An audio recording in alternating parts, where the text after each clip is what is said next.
These are good to about 15 feet, between 10 and 15 feet. Okay. My name is Bill Kendig, and I'm the director of Scuba Lab, the equipment testing arm of Scuba Diving Magazine.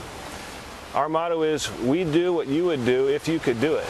And this is a good example. We're down in Bonaire with 19 brand new pair of fins, diving them, testing them, basically doing what you would do if you could before buying a pair of fins. Wouldn't it be great if you could try every fin before you went out and bought a pair? Well, that's what we're doing here this week in Bonaire. We assembled 12 test divers, 5 supervisors, to test these fins like no one else does. Doing 3 different types of tests, plus just regular diving, swimming on the reef, photography, the kind of diving you would just normally do. In fact, Scuba Diving Magazine is the only magazine that does this kind of in-depth and comprehensive testing on equipment anywhere on the planet. The first test is a speed test, and we use calibrated speedometers to do specific runs and see how fast these fins actually swim. We also do a slalom course, which is for agility and maneuverability.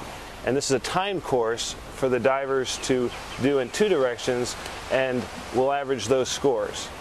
The third test is a thrust test, and this is where we use a spring mechanism that gives us a scale of how much thrust each fin produces. In the afternoons, we spend 2 dives actually diving the fins and making comments and scoring on 7 different categories of how they fit, feel, and perform.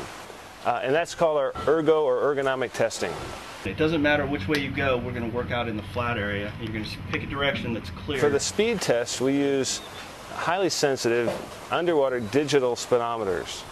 These are made specifically for our testing so we can get precise data on how fast these fins actually are. With 12 different divers, we take that number and average those to get an average number for speed.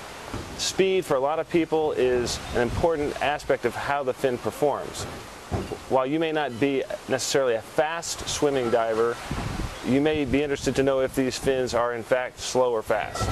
All right, so slalom course. The key is picking is consistency. You want to do the same fin, or you want to do the same run on every fin every day for the rest of the week. So when you go for maneuverability, we lay out a slalom course with a rope that covers different angles, 69 degrees, and divers swim this course using a stopwatch to measure how long it takes for them to complete the course.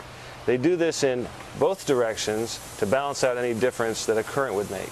This gives us an idea of how maneuverable fins are in making these tight turns and stops.